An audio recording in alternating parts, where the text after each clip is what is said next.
Hello you awesome guys and girls, I'm Anthony aka Mad Wizard and welcome back to another episode of BarCraft for all your nerdy cocktail needs. So old and new viewers alike, it is fantastic to have you back as always. So following on with our stay at home cocktail series, I thought that we will dive into another one of our many cocktail ingredients, find out a little bit more of the history and all of the myths and legends that go behind it. And today we are going to be looking at one of Mexico's finest exports. Yes, it is good old tequila. Yes, specifically golden tequila. Well, at least that's what I have. So anyway, I absolutely adore tequila. It is probably one of my favorite all-time distilled spirits. As I say, I just cannot get bored of it. It goes into so many fantastic cocktails.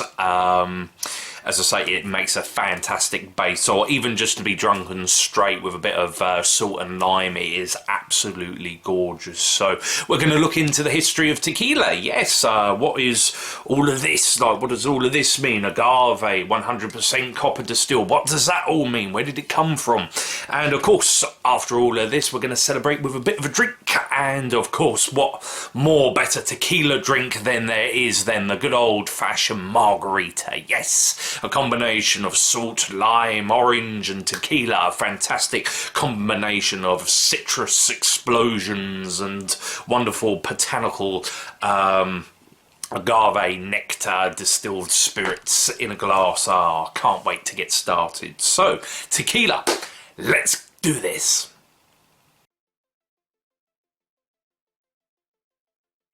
So, tequila. What is it? Where does it come from? Like, what is it all about? So basically, in a nutshell, tequila is basically a Mexican distilled spirit from the region of, believe it or not, Tequila in Mexico. Let's go back into the history of tequila. So if you go back, like we're talking way back, all the way back to the Mayan Aztec Empire. Yes, the era of sacrifices, awesome pyramids, and of course, quite revealing loincloths. But that being said, a popular fermented drink at the time, basically during the Mayan Empire, was a sort of milky sort of drink called pulque. I think it's pulque, like, you know, it's P-L-C-K anyway. But it's a very sort of viscous sort of gelatinous sort of drink. Basically, it comes, believe it or not, from the sap of the agave plant. So, the agave is literally a cactus that is sort of situated in, I think, sort of like the mid-region of sort of like North and South America. It grows all over the place in sort of like very hot regions, but within this plant, I say, to make the pulque, what they used to do, and still do even to today, they used to drain the sap out of the leaves, and this is a very viscous sort of syrup. I kind of think of like really thick, like maple syrup, but a bit more sort of gelatinous. Think of sort of like a more sort of like slimy milkshake sort of thing. So they used to ferment this drink, and that was sort of like a main drink of the time period. Skipping forward to around about sort of like 1519, when the Spanish went and colonized Mexico. Basically, they were drinking pulque just as much as the Aztecs at the time, and but they also brought with them distillation. So they took the pulque, I don't think that they could actually ferment the pulque because it was a bit too thick, unfortunately. So what they would do is take the heart of the agave plant, which is what they still do today. So they trim off all of the leaves, and then they've got like the massive heart of the agave plant, and they sort of mash it all up, and they sort of like, they can smoke it and do other bits and pieces with it, and then they, with the juice that comes out of that, they ferment it. And with the fermented juice that comes from that, they put it into massive distillation pots and smoke it all up, and that's where we get tequila from. It's basically this, it comes from the sort of like the history of this pulque drink, and it sort of just went from there. Basically, it's just this distilled pulque drink. So a bit of a misconception. It's sort of like people think that sort of like the main drink of Mexico, or at least from the alcoholic perspective, is tequila. And believe it or not, it's not. Actually, you've probably heard the saying, or at least a lot of sort of like home, sort of like cocktail enthusiasts like myself have probably heard that the old saying that all cognacs are brandies, but not all brandies are cognacs. Believe it or not, this can actually be said for tequila as well. So basically in France, I say there's a region, believe it or not, called cognac. So basically it's the brandy that is actually made in cognac is obviously done to a specific recipe, it's done to a specific style, and tequila is exactly the same. There's a little town in Mexico called Tequila, and as I say, their techniques on how they make it is specifically just to that particular region. And so basically the main distilled spirit of Mexico is something called mezcal. So you've probably heard of mezcal, but there's many different types of agave plant. I think there's about 20 varieties of agave in total, and all of them go into making mezcal, but there's a particular type of agave called blue agave that is only used in tequila. So tequila is only used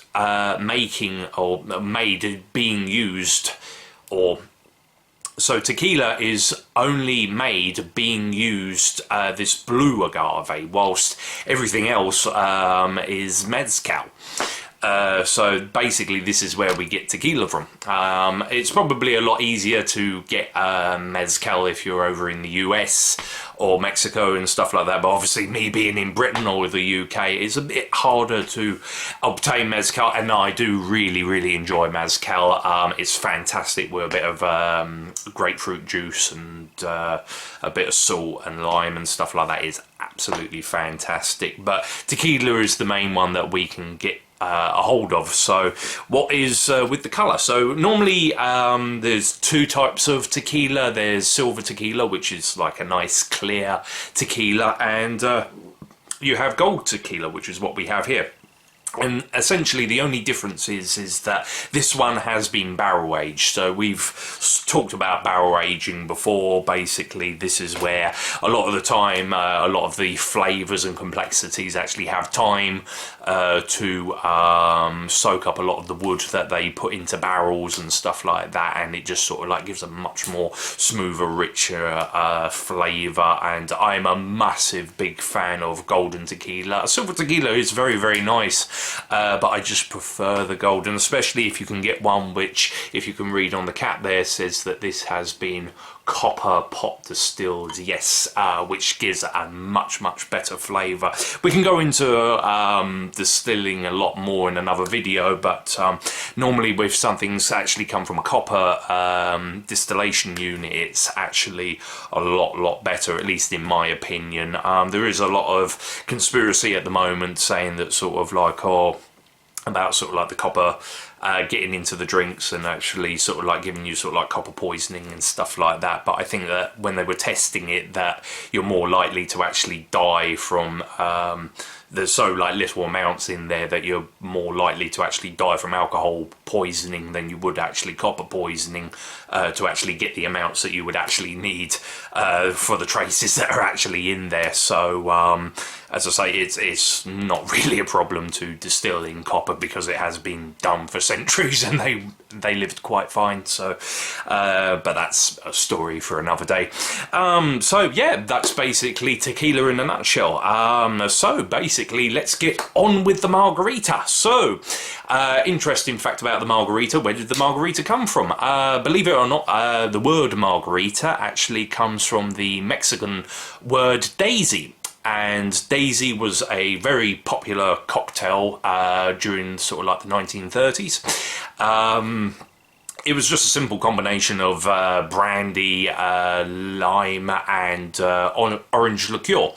And essentially during sort of like Prohibition and stuff like that over in America, what a lot of the people used to do just so that they could drink that were close to the Mexican border is that they'd actually drive over to a bar in Mexico, obviously where drinking was still legal, and they would ask for this Daisy cocktail, and they were like, Daisy, what's Daisy? And then they were like, you know, Daisy the cocktail, and they were like, oh, Margarita, like, you know, and they were like, yeah, Margarita, that's what it is. However, obviously they didn't have brandy, like, you know, obviously the main drink of Mexico being tequila. They were like, oh, sorry, we don't have any brandy, we can't make it. And so they were like, well, what else do you have? It's like, well, we've got tequila, like, you know, and they were like, oh, fine, bung that in, like, you know, we'll do that. So and then it just sort of stuck, so I think they just ended up putting a bit of salt around the rim, and that's basically where it came from. So it's quite interesting to figure out where all of these cocktails come from, like, and the history all behind them. So anyway, that's enough talking. That's the history of tequila or mezcal, and obviously the history of margarita. So I think I need a bit of a drink now, so I think yeah, let's make this drink. So, for this cocktail, you will need a bottle of your favourite tequila, the juice of 1 lime, orange liqueur. Now, I'm going with a blood red orange liqueur. As I say, you can use Grand Marnier, you can use Cointreau like I'm using here. It was only that currently I've got blood red orange liqueur at the moment, and between the two, it's a case if you want a more traditional margarita, as I say, just get yourself just some triple sec or as I say, some Cointreau and stuff like that. But if you can get your hands on some blood orange liqueur, then go for it and use that. I'm pretty sure it's going to taste absolutely amazing and a hell of a lot better. And for garnish, a little bit of salt. So let's get on and make the cocktail. So firstly, to begin the cocktail, what you need to do is you have to put a bit of salt around the rim of the glass. So what I'm going to do here is just cut a lime in half, wipe it around the rim, and just sprinkle a little bit of salt around.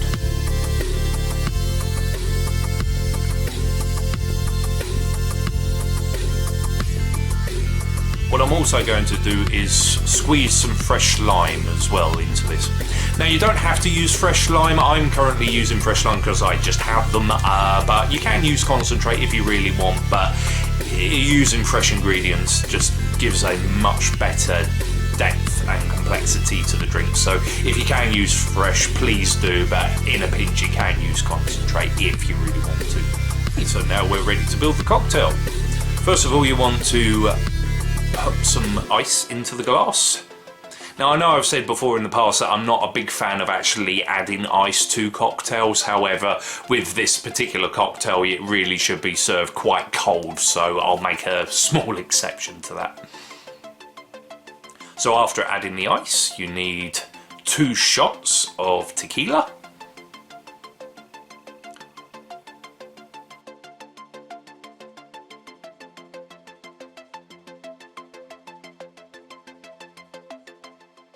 One to 1.5 shots of orange liqueur.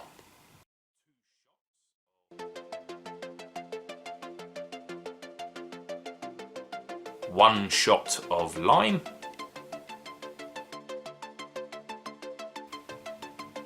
Give it a quick mix. And there you go. The margarita.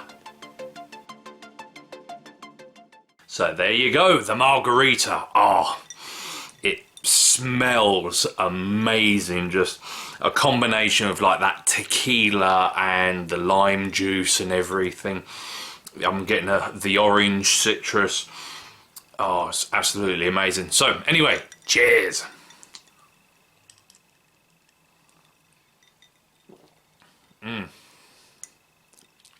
Oh wow.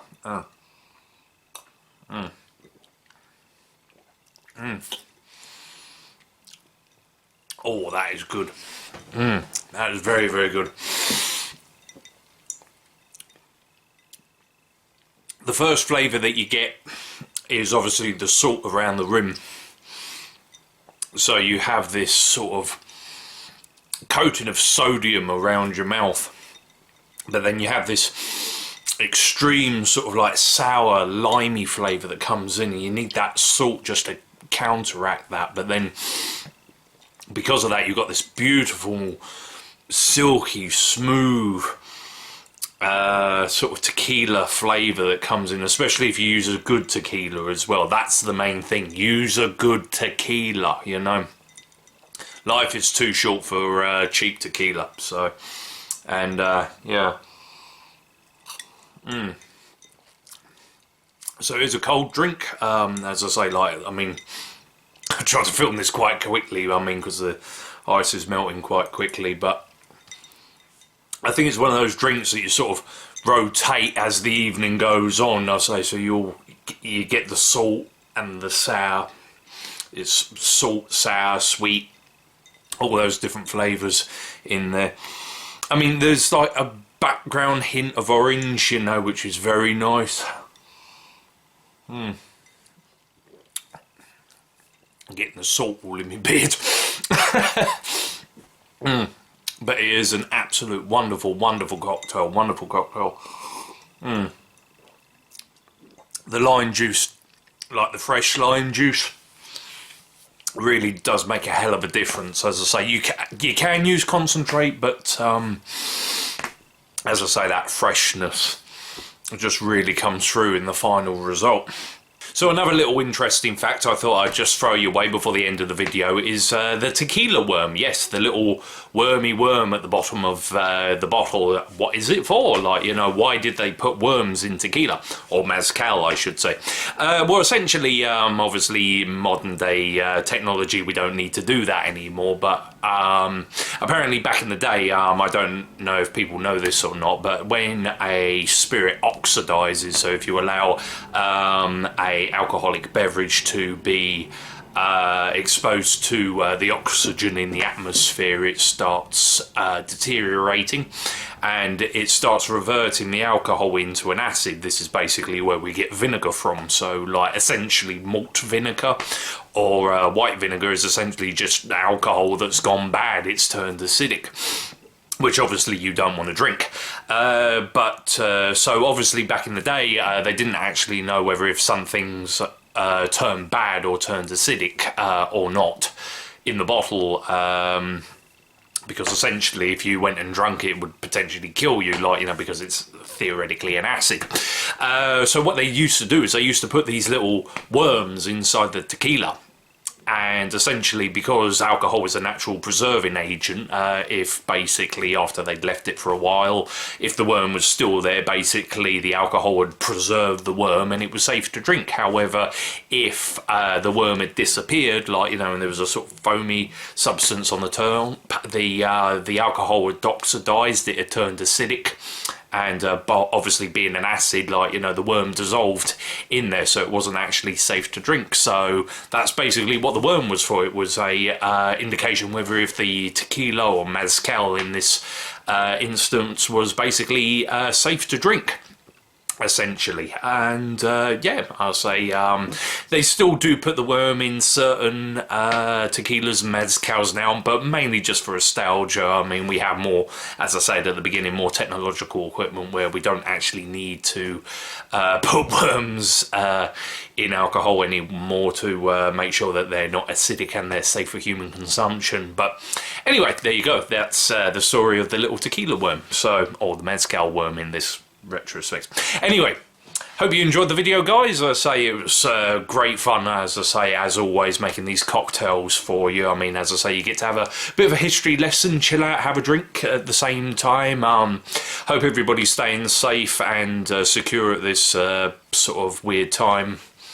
during the pandemic. I mean, whether if you're watching this now or in the future, as I say, like, hope you're all staying healthy, safe, and obviously secure, and hope maybe these videos are helping in some way, like, you know, to give you motivation to get out into the kitchen, or like possibly make a little sort of like home bar for yourself so that you can have a drink of an evening, and yeah, you get to learn a little bit here. So anyway, from all of us over at Renegade Revolution, please do drink responsibly. Hope you enjoyed the video. Of course, as I say, we have many plenty of content coming out from between now and the future. As I say, do go check out our live streams. So until then, guys, drink responsibly. Cheers, have a good one, and I'll see you on the next one. Cheers, bye.